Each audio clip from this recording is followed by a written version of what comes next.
G'day, this is Captainoob, and this is an FG-42, not to be confused with an FG model Ford Falcon. This particular weapon is of German design and originated around 1942-ish during the Second World War, where I guess German High Command was like, you know what boys, we need some more DPS for our riflemen, so let's give them automatic rifles, and everyone's jaws collectively dropped on the table as they, heard the amazing idea of making riflemen people have automatic weapons to increase the DPS. Look, I don't think the weapon was that good because, Germany lost the war, so a lot of good this did for them. So, I'm not speaking German or Japanese right now. Probably would lead me to believe that this thing wasn't a great success. Either that or America came in and saved everyone's asses. There we go, there's a few relax right there. Anyway, so getting into the attachments of this thing, we've got ourselves receivers, and you'll find yourself basically the same receivers that you'd find in an assault rifle. I'm noticing here that the advanced receiver does a lot more damage than the powerful auto receiver. Now that is a giant gap, so we'll definitely try to check this out with both automatic and semi-automatic receivers just to see how it goes. But the powerful auto receiver gives us 120 damage, which doesn't seem like a whole lot considering we're firing 308s. In real life, this thing fires a big old Mauser bullets, and I suppose a 308's a decent enough approximation to it. You can have a long barrel and one with a bayonet. This thing doesn't give you any range penalties, which is great. It does give you slightly worse hipfire accuracy, but we do have steady hands in the strength tree to offset that, I suppose. And we can put a suppressor on that as well, and it would be like a suppressor and a bayonet, so you could poke them with that. I think the suppressor will get in the way. Maybe it'll brand them with like a tube sort of shape. And we can have a full stock and a short stock. Both of them say better recoil. I'm going to assume that this is slightly worse in terms of stats. But since this is going to be an automatic receiver, let's make this as mobile as possible. We'll put a short stock on it. And we'll chuck in a large quick eject magazine because this standard magazine only has 10 bullets. And that ain't going to fly for anything automatic. Next up, we've got the sights, which we can have the standard sights and the improved sights, which actually has the rear post there, so that's helpful. Looks fairly constricting, so we'll move over from that. We can have a reflex sight, which is very funky looking. That's more of like an anti-aircraft looking sight, to be honest. But I guess that's what they would have dreamt up of back in the day because, technology wouldn't have allowed them. And you got a short combat scope. All of the combat scopes that you see here refer to scopes that are basically see-through, and the short scopes without the combat in it are like the TV scopes where it fades into a TV view. Let's go for a reflex sight here, and we'll move on. It's not that funny, Vikkie, settle down. And we'll go for a suppressor here. I believe that is just a standard combat shotgun suppressor there. It works. It's a little bit jarring seeing this is a completely different color to the metal on the barrel there, but I suppose it matches the magazine slightly if it was slightly cleaner, I guess. And then you've got a legendary effect if you need it, and you've got standard damage. This is like a little bit of a damage slider, saying it says very minor damage, medium damage is when it turns 18, and deadly damage, which gives you a whole lot more damage. It is recommended by Cold Front. You know what, Cold Front? I like the way you think, and there's these big, I guess, requirements for you to get that. So, you have to be super high level to get this thing to work properly. It's like level 48 at Rifleman 5, I think. So, not super high level, but you have to be pretty late during the game. But as you can tell, these things, you'll need Riflemen to keep them going up. So, after you get the damage boost from Rifleman, you can double down and get that even further with these sliders, which is potentially helpful if you want to just kill everything super easily, which is a totally valid playstyle, and everyone should be accepting of that. Do you hear that, 4 out of 76 players? Okay, so here we are in Gunner's Plaza, and this is what the FG-42 looks like in first person. Note the drawing animations there. You just pull back on the charging handle, but I'm thinking most of the animations here are basically the same as the assault rifle, or very, very similar indeed. So I'm feeling like it is going to feel very much similar to that weapon, which is a-okay because the look and feel of the assault rifle, well, the look of it may not be aesthetically pleasing, but the feel of it is definitely nice. And we'll just scroll through the different things that I've made here. All of the FG-42s, 2 with suppressors and 2 with the compensators, so we can hear this thing loud and proud. To start off, we'll use this thing with the suppressed variant with that reflex sight, which is actually got lenses there. Not really sure what the point of the lenses are on this thing with the rear side. I mean, all you need is the ring there just to figure out where you're bloody aiming from, but I don't know. It's a funky design. It's something you'd expect to see from, you know, like Battlefield 5, where they got to add all of these modern warfare and, you know, modern Battlefield customization to these World War II weapons, so they just make all of this weird stuff that you never would have seen anywhere, and everyone's immersion is shattered and everyone gets mad at the game.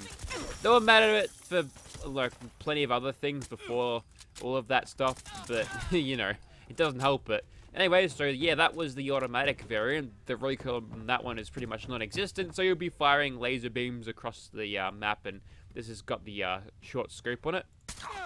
We will be making use out of the combat scope fairly soon, but I've found that I might have a mod that changes the use of that a little bit, probably for the worse. So we'll keep on sniping at these dudes. Very nice.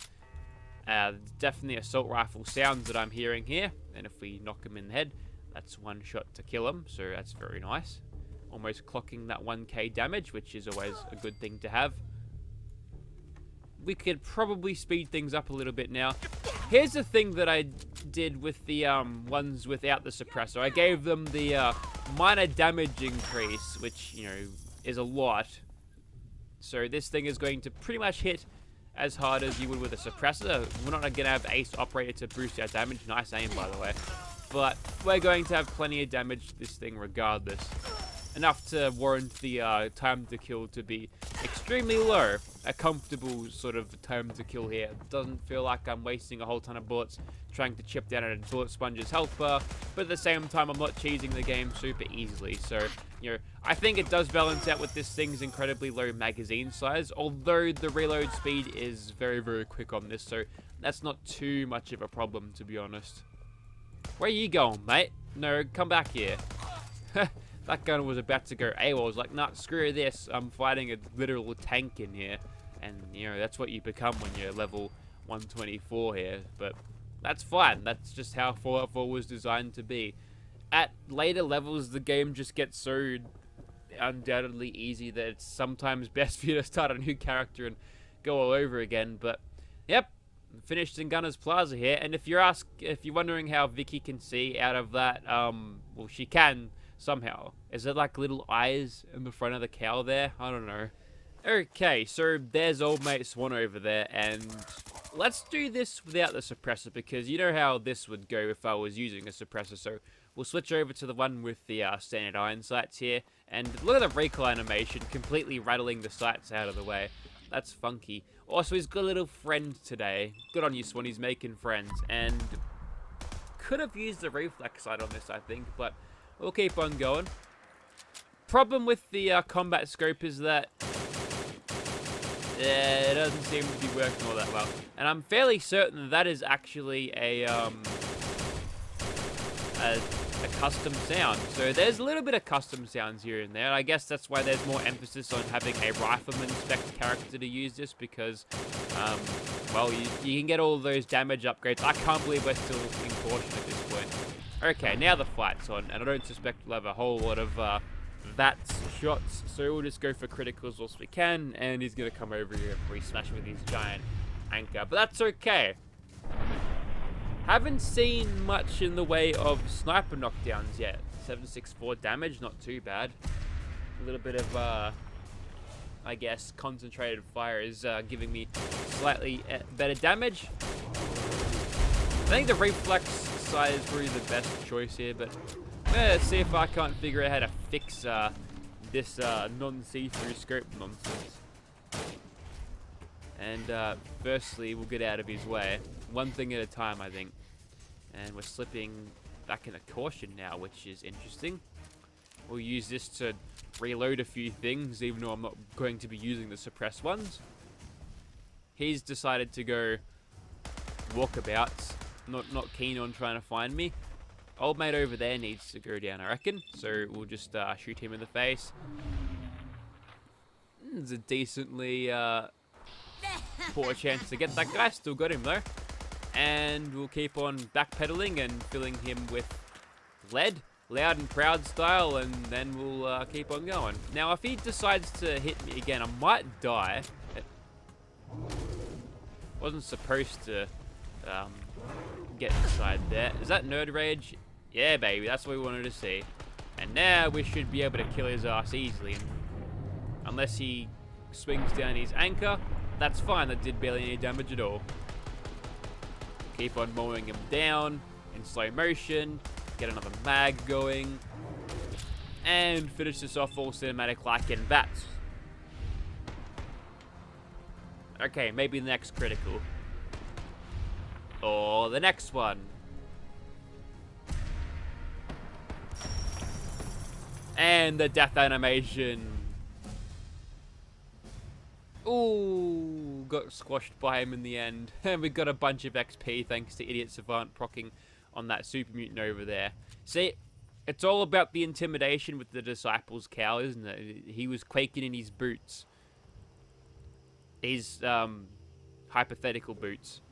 Okay, so I disabled the mod that I thought would fix this, but it looks like the scope lens has the same overlay as the non-see-through one, but I've got the regular crosshair back, which is important. So we'll just do the Revere run here, which starts off with a couple of lowly raiders, a Mirelurk Queen shows up, and then something more scarier than all of these things combined.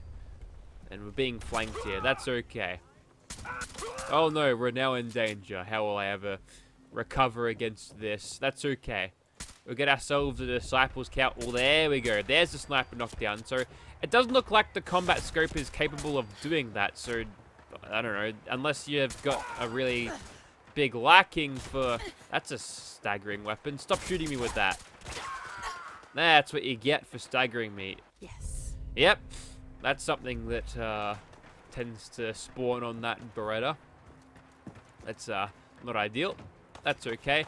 Now, in XCOM terms, we've got a decent hit on that fellow because we are up top. So I think the XCOM gods allowed us to kill that one a lot easier. There's also a fight going over at the satellite array, but honestly, not my problem. I'm not really keen on taking out any super mutants today. They can be for tomorrow if I record a video. There's a Mirelurk Queen. Pretty much a non-threat at later levels, so we'll just move on to the monster crab. There he is. Get him with the bit of sniper knockdown there. I think we're consistently hitting him on the shell there because we're only doing 63 damage when we do. I'll shoot a lobster instead. That's far more amusing than doing minimal damage against this guy. We did 0 in the head once though. Seem to have got him, but yep. The sniper perk, suppressor, with sneak criticals, the 4.4 times multiplier going all the time. Now that's power right there. And unfortunately, every time we knock this bastard down, sorry, I've got hay fever and I'm suffering badly. Yeah, we just keep on hitting him in the shell because he kind of falls forward and we can't hit him in his weak spots. Go for the legs though. Treat him like an AT-AT. Go for the legs. That seems to do the job, doesn't it? Look at that. Yeah, sadly, this was pretty much a non-starter for him because he hasn't gotten off that island at all before I've shot him and killed him. So, RIP Mr. Krabs. I guess he won't be running the Krusty Krabs anymore. What is that thing from SpongeBob called? I've never actually watched SpongeBob ever. Okay, one last fight before we call it a video. And the target here is going to be a few Deathclaws. There they are. They're standing over there. Now, the method of how we want to kill these guys is basically kill all of the minions so we can concentrate all fire on the big guy, which apparently is taking damage from somewhere. And this fight will pretty much go like we had the Mirelurk fight go before, but what I want to do is, whilst he's knocked down, is mow him down with the automatic so we get slightly better DPS, I suppose. Although maybe it's a better idea just to keep on hitting him at long range. With this particular, we've actually got him stuck into a tree there. That's totally valid, by the way. I'll accept that. But I want to just get a little bit of a synergization here between the rifleman and commando variants of this weapon. You're a little bit too close there. He does get a little bit of that knockdown and has a majestic dive through the air there. We're back in the caution once again, and we've got him ragdolled once more. what I might do is just quickly creep around here, because as far as he knows, the last time I shot him, I was standing there, you see. Now he's going to run over in that direction, and, well, he was looking over there, and didn't really work out as well as I would think it would. Going for a couple of bat shots here. We've got a decent chance to get him nice and knocked down, so whilst he's doing that, we'll just quickly go around the corner here. Not because I'm scared of him, just because, look, there's time things. We've got a time constraint here. We will contrive it. We'll say that movie night's happening at the Secret Service Angels base, and Vikkie don't want to be late, so she wants to stealth critical this thing. And now that we're in range, look at that. Crushed it at the end.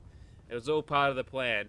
Okay, I think you get the point. This is the FG-42. Although it performs pretty much like an assault rifle, it has a different feel to it and definitely looks a lot better, and has some historical precedent too. So if you're a World War II history buff and you like to see these type of weapons in Fallout 4, this is a perfectly acceptable and high quality weapon for you to have in your playthroughs.